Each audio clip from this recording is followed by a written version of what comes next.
This episode of Pool Magazine Podcast is proudly sponsored by Aquamatic Cover Systems, the leaders in functional technology across an entire spectrum of swimming pool covers. Today, retractable pool covers are an important part of any pool project. Regardless of your needs or budget, if your concerns are safety, energy efficiency, pool cleanliness, evaporation control, or all the above, Aquamatic has you covered. To learn more about Hydrolux, our most advanced and adaptable automatic system, visit us on the web today at aquamatic.com. Thanks for joining us on another episode of Pool Magazine Podcast. As always, I'm your host, Joe Trusty, and today I'm chatting with Kara Meyer, Managing Director of Plus Pool, a homegrown community works project that made headlines in recent years with its plan to build a pool smack dab in the middle of the New York's East River. The project is much further along now, and Kara's joined us to provide us a bit of insight and a progress update. It's a pleasure to have you with us today on the show, Kara. Thanks for having me. Now, for those of our listeners who are unfamiliar with the Plus Pool project and haven't heard about it yet, could you take us back to the original vision for Plus Pool and how that idea has kind of evolved since collaborators first imagined it? Yeah, so Plus Pool started really as a very simple idea by a group of artists and architects who came together and had this pretty obvious observation that New York City is surrounded by water and we can't access it for swimming. What if we could, instead of cleaning the entire river, carve out a small piece of it? And what if we could change the relationship New Yorkers have with their rivers just by giving them a chance to swim in it? And these architects created a plus-shaped water filtering floating swimming pool that would filter the river water through the walls of the pool, discharging clean water back to the source and creating this space in the river. It was really just a concept in its early design phases that just captured the imagination of the world. People all around the world were like, yes, this is awesome. This is great. And we kind of took off from there. Well, how would you describe Plus Pool's core mission today in terms of both public access to water and environmental innovation, what you're doing in terms of that? Yeah, so after the concept was presented to the world as this idea, we did a couple of feasibility studies with some Kickstarter funding that was raised and ultimately created a nonprofit organization to be the development arm of the project. And this organization was founded with a mission to provide free and safe access to urban waters for swimming, to educate the public on the issues affecting our water quality, and to promote water stewardship and water safety education. And so, if we were born out of this idea for a plus-shaped water filtering floating pool that, was really just, if you think about good design as being something that's simple and seamless and engaging, which Plus Pool certainly was, we wanted to create an organization that could take that good design and understand how it could be impactful too, right? How can this organization have an impact on people, on the waterways, on swim education, on environmental education? And so that's what we did. We created a nonprofit that has a much larger mission than just building a single plus-shaped swimming pool. Well, you were talking to me prior to our recording session about how Plus Pool represents more than just a pool. It's a brand, it's an idea. Can you elaborate on that? What does it represent for New Yorkers today? Yeah, so I think, that was the organization that I'm speaking of. Plus Pool is an organization, right? But it's also a community of people that are driving that organization and driving the idea forward, and all of the ideas generated by Plus Pool.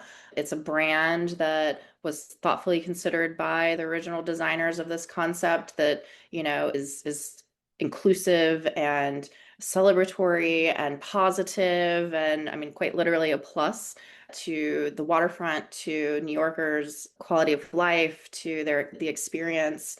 It is so many different things really being propelled by the people in the community that surround, question, and engage it, really. But it also happens to be, an idea for a plus-shaped pool.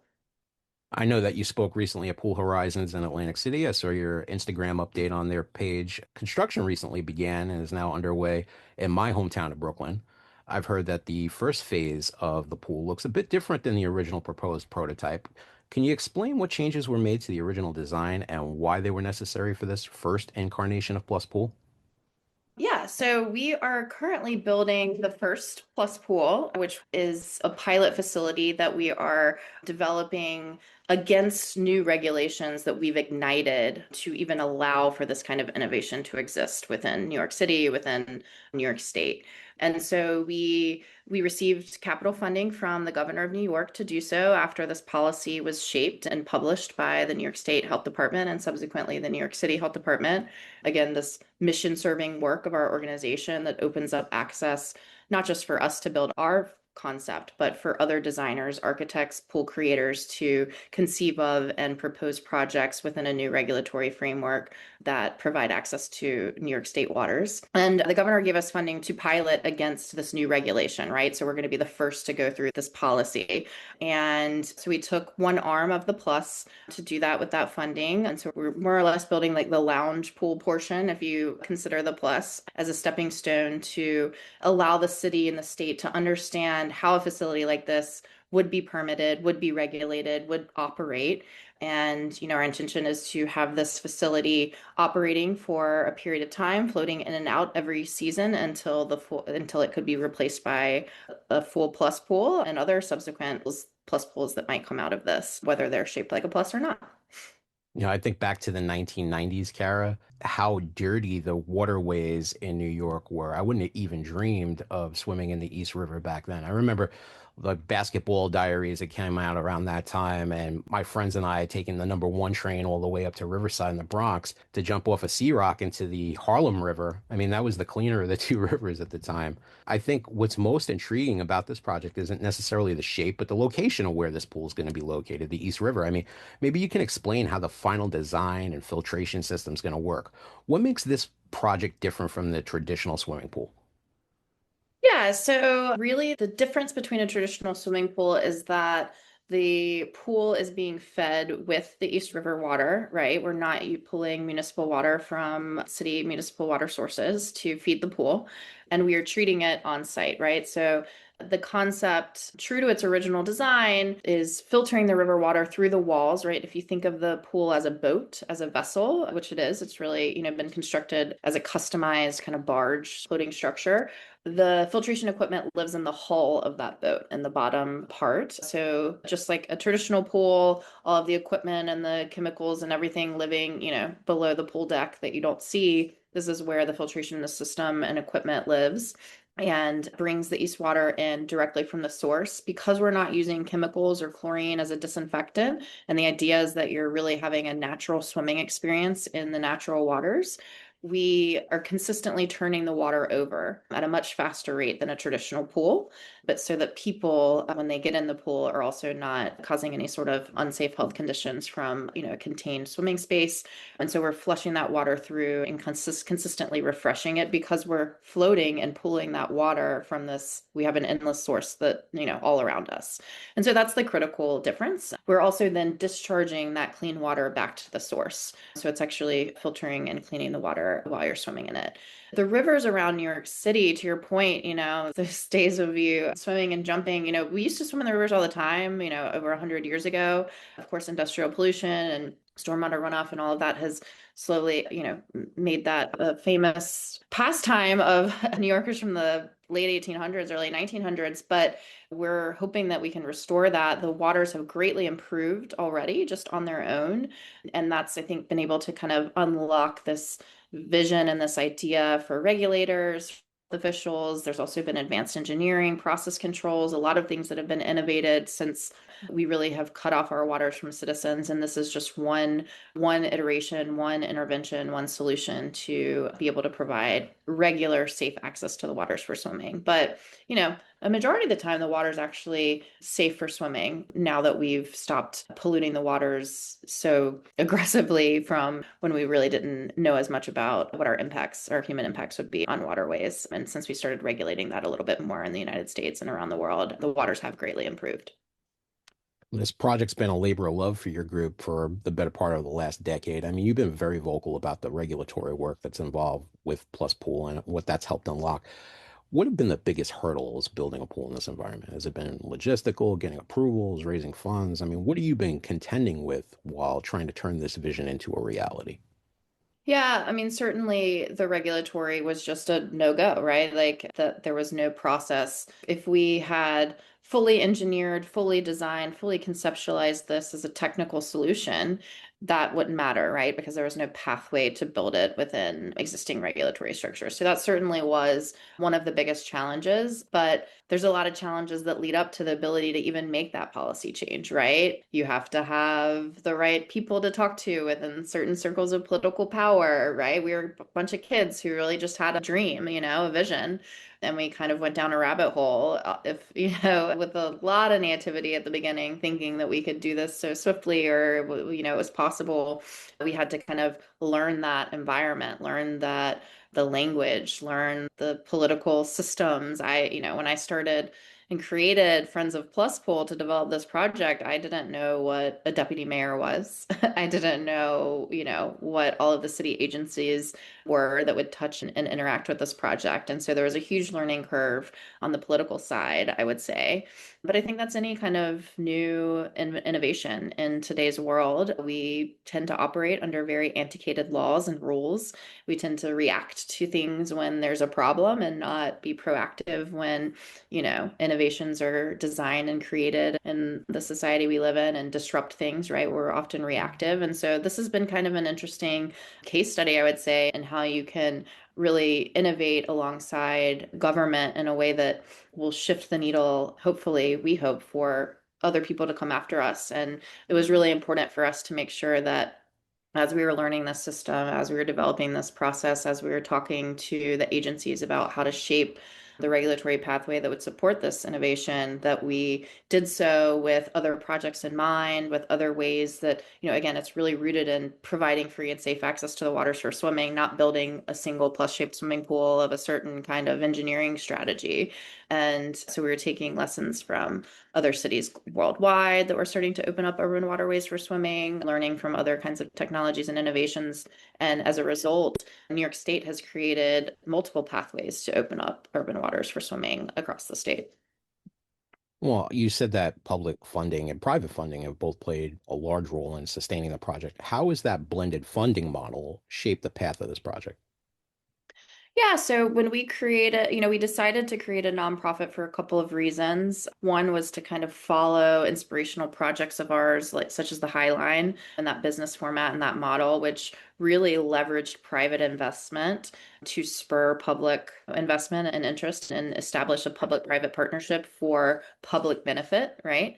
So we were certainly inspired by that. I think also, there was an interest to make sure that this technology, if this was going to be the first time that New Yorkers had regular access to the rivers for swimming in 100 years, we wanted to make sure that was equitable and accessible to all, and not reserved for, a members only type private facility, a Soho House type thing. So we wanted to create the institution that would allow, everyone's first access to the waters, available to all.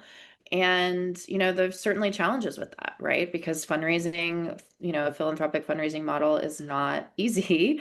There's, a lot of innovations that are built and designed with seed funding and venture capital that, don't even take off, right? But that are perhaps more easily funded. We really went to a community of people who were excited about this idea and wanted to give of themselves to help contribute to that financially, but also, in other ways, people donating time, donating legal services, donating expertise, teaching kids to swim through our swim programs that really has been developed by a community of people, which I think is true to that original mission and the impact that we're seeking. But it is really hard.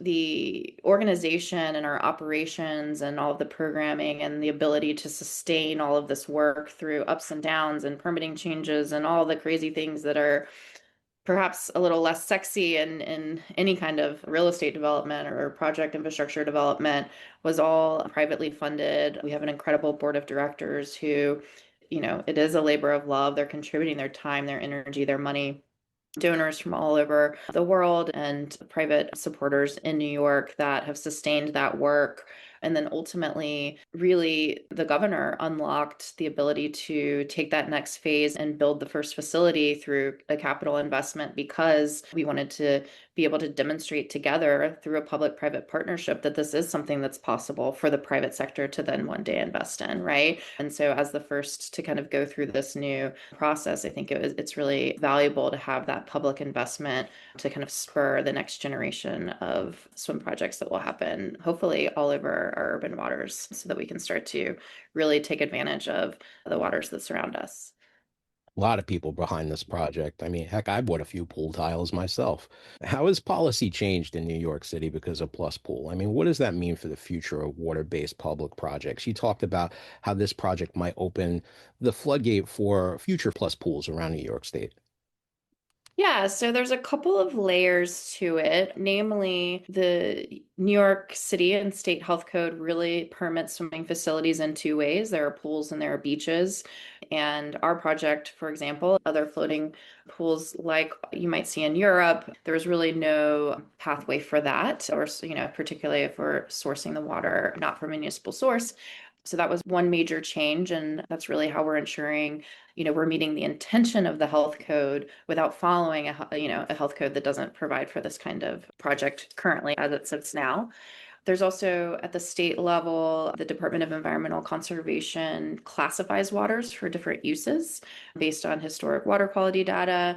And that could be, fishing or boating or swimming. And there are a lot of areas around New York City in particular that are not classified as bathing. And so you're absolutely forbidden to building any sort of bathing facility when it's designated that way. And so we've been able to use a lot of the data we've collected together with a lot of other organizations, a lot of other water stewardship organizations that we consider our peers in this kind of fight for opening up the waters and really meeting the goals of the Clean Water Act, the federal Clean Water Act of the 1970s. I mean, is to have swimmable, fishable waters. And so we've been using our data and the data of our peers to advocate for the changing of the classification of those waters where science supports that so that we can remove that barrier. In New York City and a lot of other urban environments, also there's a lot of cities that have been built on what's called a combined sewage overflow system, where the storm drains connect to the sewer pipes. And so during heavy instances of rain, the storm drains combine with that sewer and overflow the system. The treatment systems can't handle the load, right? And so it's dumping raw sewage directly into the river. And that is a very common thing in urban environments around the world. And so there's certain regulations around how close you can build any sort of swimming facility to a CSO. And so those are just concrete things that we're preventing, whether the technology exists to, address the CSOs or not, right? Which is what our engineering system does, what our filtration process does.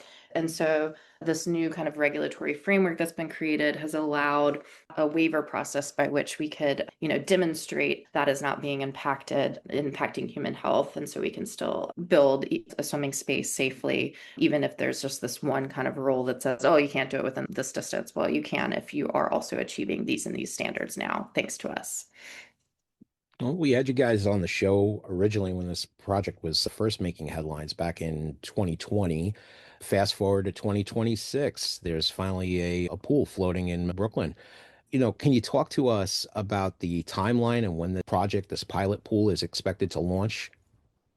Yeah, absolutely. So we have so far, we're mid-construction. We've built really the floating part of our pool. So, if you think of, again, it as a boat where we built a customized barge that's going to house all of the amenities for our pool. We're just about to start construction on the pool itself. So the pool liner, the piping, the filters have been designed and are being constructed off-site, will be shipped in, and we'll install them in this floating structure and connect everything together.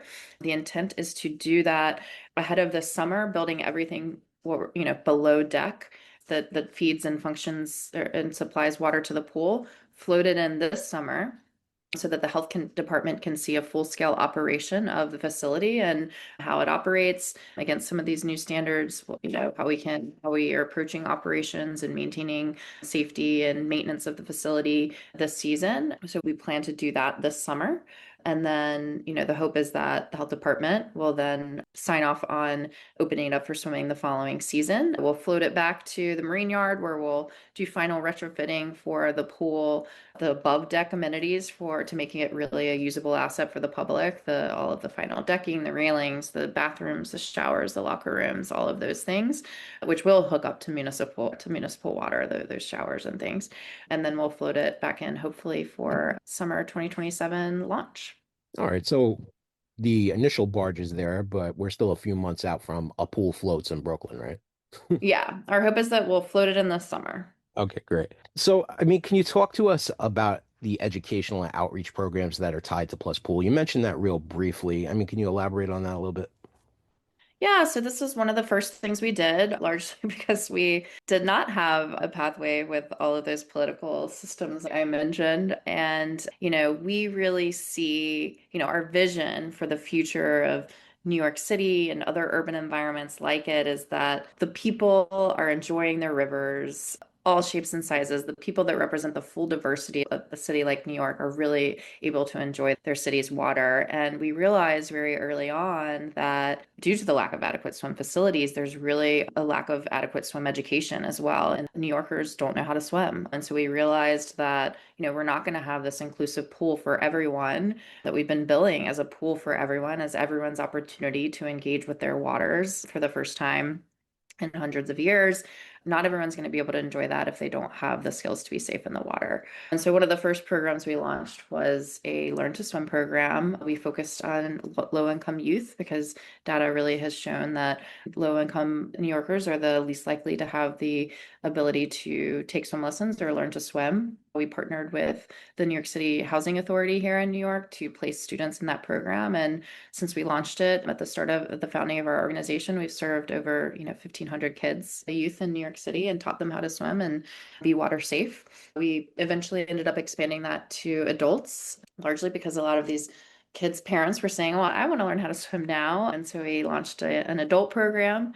We've also been piloting other kinds of aquatics programs to just get people excited about the water, aqua fitness, and other things that, will hopefully be able to offer those kinds of programs at our pool as well. And then we wanted to make sure that we were educating people on the water quality itself so that, if people have a negative perception of what the waterways are like in New York, how can we make sure that people really understand that this is a safe pool and how it's going to be safe, and what do they need to really know to be able to have that level of comfort? And I think water quality data in general is very complex and, lots of numbers that mean virtually nothing to the average person. And so how can we use design and art and creativity, STEM education to really make water quality data a little bit more accessible to people and have them understand what it means and how we should be fighting to protect our waterways and keep them clean and how our actions have an impact on it. And so we have an in-classroom curriculum, we have a STEM education curriculum, we go into schools, we train teachers to do it themselves, we go into schools ourselves, we bring our engineers, and we're also, because of the massive amount of water quality data that we are collecting to inform the design, the permitting, the policy change of the, New York, we try to think of creative ways to disseminate that data. And so we've built dashboards and visualization platforms online. We built a floating light sculpture in the river that changed colors based on the quality of the water in the river in real time. And so we've really taken a role in making sure that people understand what is safe about their water and how they can make sure that they feel comfortable around water and how we can all hopefully really start to fight to protect it and keep it more clean. Well, we're getting towards the end of this segment, but take us home, Kara. There's been a lot of dialogue about reconnecting New Yorkers with their waterways. What role do you see Plus Pool playing in New York City's broader waterfront revitalization movement? And what does success look like for Plus Pool in the next 5 to 10 years? Yeah, so, I think that New York's been an incredible place to live for me. And certainly when I moved here, we were just starting to really expand waterfront parks and waterfront spaces in a way that I think is relatively new. I think this is happening in cities around the world, right? And we're starting to bring more people to the water's edge. We started launching a lot of boat launches, getting people on the water. And really, I see where Plus Pool came in and said, how can we take that one step further and get people in the water, right? I mentioned it's a goal of the Clean Water Act from the 1970s. I think the goal was to have swimmable waters by 1983. Of course, we've missed that by a long shot. And so I think we're taking that kind of waterfront revitalization one step further and getting people into the water. And we truly believe that making that connection to the water is also what is going to create more and better water stewards, right? Because people are going to love the water and experience the water and find joy from the water in ways that they're going to want to make sure that we're doing everything we can to keep the water safe and clean.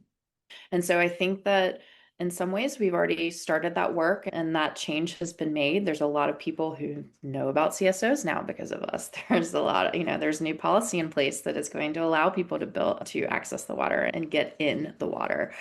And I think in the next 5 to 10 years, thanks to this regulation and this movement that we've ignited, well, I should say that there's a lot of water stewardship organizations that have been speaking to this for years and advocating for this and suing the government when they needed to and all of that. But there really wasn't a project to make it happen, right? To get that connection where people actually can touch and there is a pathway to build and physically be in the waters that have been cut off to citizens. And we created and ignited that pathway. And so my hope is that, yes, we have our pilot pool floating and it's testing sites for swimming. We have Plus Pool out there that everyone has been wanting to see, and it's iconic image realized in real life. And we have other pools that we can tap into because, we have 520 miles of waterfront in New York City and only 14 miles of beaches at the outer edges. So we have lots of untapped potential in terms of how we can recreate. And that's what I think that Plus Pool has already contributed to and will change in the next couple of years. Well, I'm excited that you guys are finally breaking ground. Looking forward to 2027 when we see the first incarnation launched. Kara, thanks so much for spending some time with us today to discuss Plus Pool and the progress that you and your team are making on this project. I really appreciate you taking time out of your schedule to connect with us today. Thanks so much, Joe.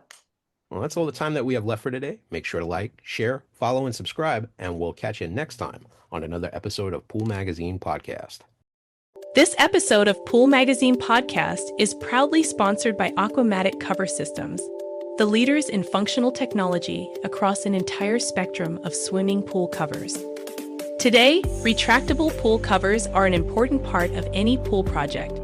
Regardless of your needs or budget, if your concerns are safety, energy efficiency, pool cleanliness, evaporation control, or all the above, Aquamatic has you covered. To learn more about Hydrolux, our most advanced and adaptable automatic system, visit us on the web today at aquamatic.com.